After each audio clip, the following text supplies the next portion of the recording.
very much for the introduction. It is heartwarming and good to know that we have good nursing leaders. Now, I've been in UK for about 15 years. I've seen nursing profession move from just being a nurse to a leader. And that is what I want to see in India. Because that is something lacking in the nursing profession right now. Now, I'm not used to speaking to mostly women audience. I've been national faculty for orthopedics, so there we get only men, some women.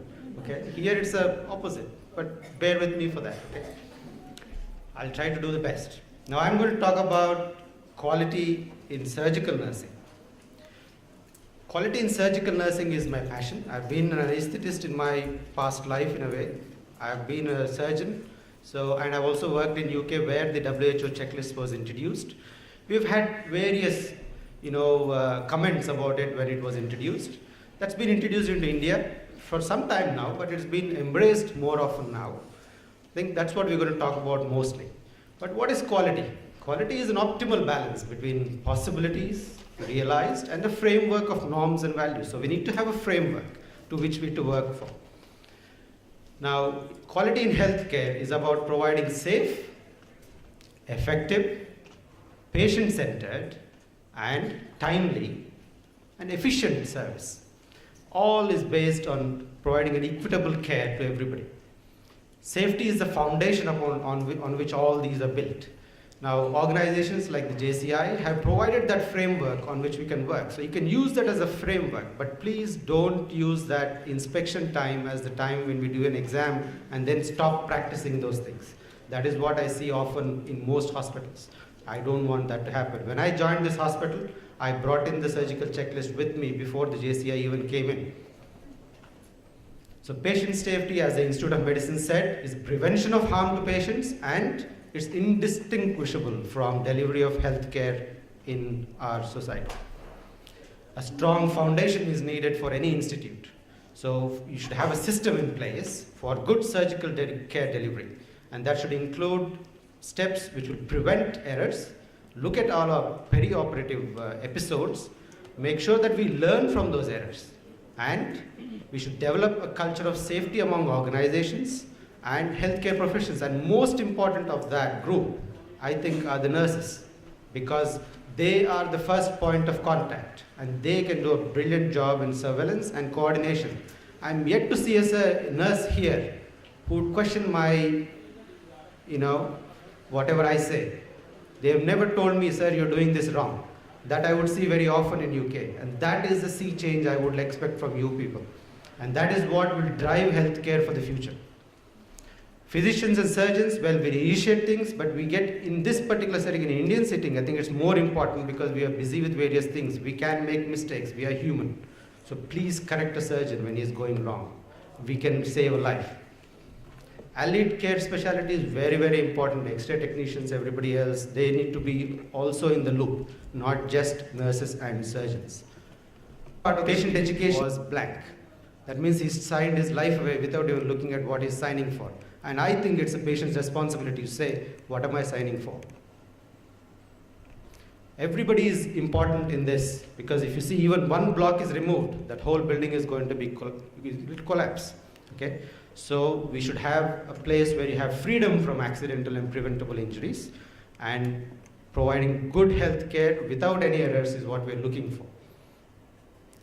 So surgical safety is a very serious issue. If you look at the Canadian register, 50% of all the events were surgical. So if you can get out those, say, sir, you're taking out the wrong one out. You see the wrong hip being operated, you see the wrong side of the brain being operated, and you also see these sort of situations.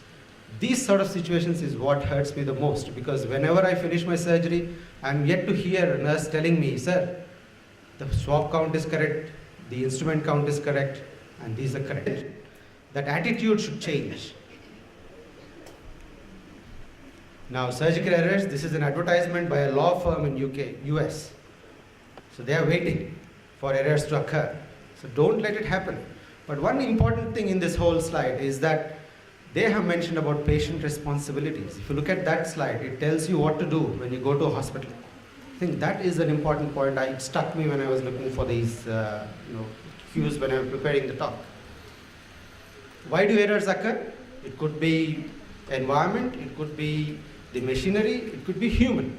So all combination of these cause errors. But when you analyze these errors, 92% of them are human.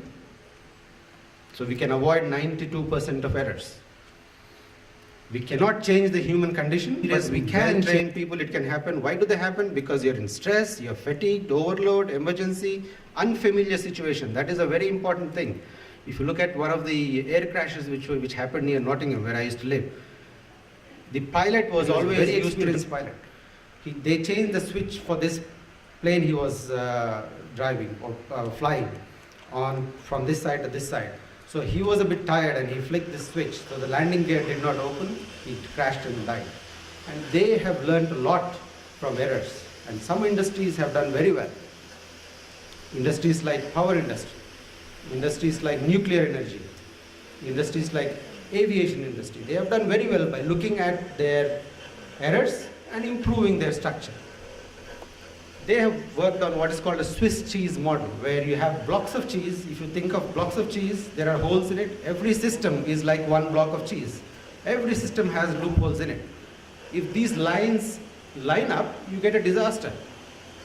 So what our job is to find out those holes, plug them, so that they don't pass through. So the communication got the X-ray done on the wrong side. The X-ray technician put the wrong label on, and the patient comes up. The orthopedic surgeon in a rush examined both the legs. One side was paralyzed, so he said this is the side. They marked it, took him to theatre, operated, it was the wrong leg. So that could have been avoided if the communication was good, if the labeling was right, and if the team checked everything and pointed out to the surgeon, this is wrong. Now if you look at the inspections the flight attendants do, and we always think, oh, in India mein nahi chalega. India mein chalega. Why? You look at the flight safety in our country, the domestic flights are brilliant. Why? Because they are very thorough in doing their inspections. Last night I was thinking, why is it the case that they do it so well? Why not in hospitals? Then it suddenly struck me, maybe because she is also in the flight. If something happens to the flight, they'll die. She'll also die. But here it is not the case. Maybe that's what it is, human psyche. If you look at the aviation industry, they have reduced their fatalities by 1/5 and created what's called a WHO surgical checklist. And that has been implemented throughout the world. I'll go through that. And this is a checklist, the steps of which my next speaker, Sister Shashikala, will be alluding to. But I'll just give you a brief overview of it.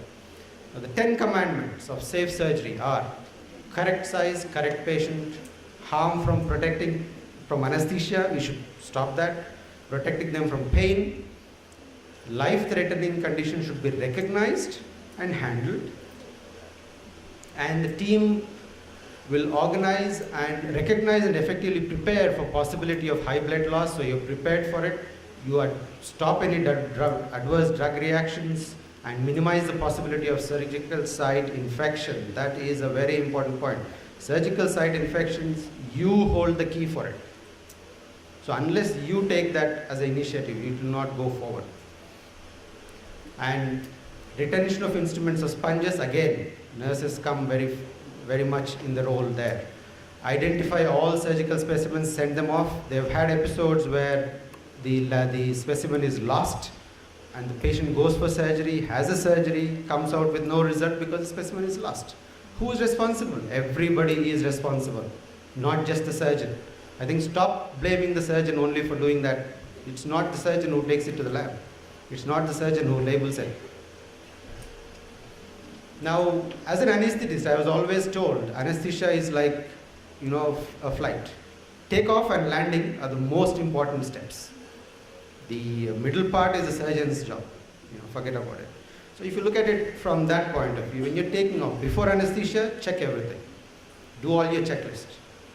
Then, when you're flying, that means during surgery, before starting your normal path, check that the surgeon is there, you're doing the right surgery, right site, and everything else. And then before you're finishing and leaving the theatre, make sure everything is in place. And that's how I would remember this.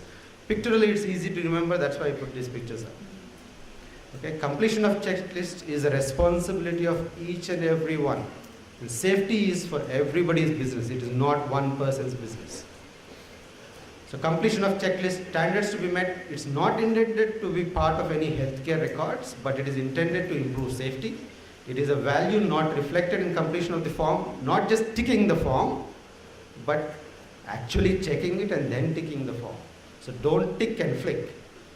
Every time you tick and flick, you remember, you might be harming a patient. And this has been piloted throughout the world, through the the WHO. What did they find? They found that all the sites, deaths have reduced, complications have reduced, surgical site infections have reduced, and unplanned reoperations have also reduced. And if you look at the other things, everything improved. So if somebody was asked, will you have a checklist done for your surgery? 92% of them, I don't know what the other 8% were thinking, but 100% should think yes. It's been proven in the literature that they work, they reduce failures, and it's a simple thing. It's deployable, it's supported by scientific evidence, it's evaluated and ensures that you adhere to the certain safety protocols, and minimal resources are required for this. This has been now implemented around the world. So the main purpose of the whole thing, that it is a continuous process, it is not a single shot process. Please get out of that mode of writing an exam and then forgetting your subject. Even after the inspection, you are doing the same thing like you do every day. That reproducibility is more important. Looking at your errors and learning from your errors. You are learning forever. As previous speakers have always told you, you are learning for life. Identify errors, root cause analysis, and get in systems to plug those holes so none of these accidents happen. Thank you.